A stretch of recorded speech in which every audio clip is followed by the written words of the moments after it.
Hello അമ്മ. Hello, നീ എന്തിനു കാര്യം ആദ്യം ആള് പ്രശ്നം ഉണ്ടാക്കിയ? ഞാനല്ല അമ്മേ, ഏട്ടനും ഏട്ടൻ്റെ അമ്മയാണ് പ്രശ്നമാക്കുന്നത്. ഇത് ആർക്കും എന്നെ വേണ്ട.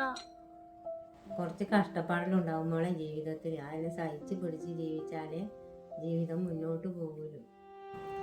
ഞാനല്ല അമ്മേ, ഏട്ടനും ഏട്ടൻ്റെ അമ്മയാണ് ഇവിടെ പ്രശ്നമാക്കുന്നത്. ഇവിടെ ആർക്കും എന്നെ വേണ്ട. നീ ആടെ എപ്പം പ്രശ്നം ഉണ്ടാക്കി വന്ന നാട്ടുകാരിലുണ്ടെന്ന് വിചാരിക്കരുത് മോളെ. നീ ആടെ ഒന്ന് പിടിച്ച് നിൽക്കെങ്ങനെയെങ്കിലും.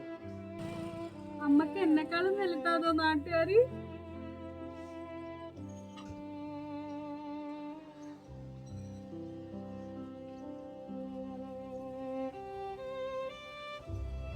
ഹലോ അച്ഛാ.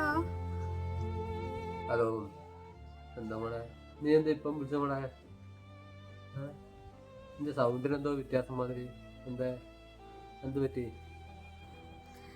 എനിക്കിടെ മടുത്തു അച്ഛാ, എനിക്കിടെ നിക്കാൻ പറ്റുന്നില്ല. മോളെന്തിനു ഞാൻ കാര്യം?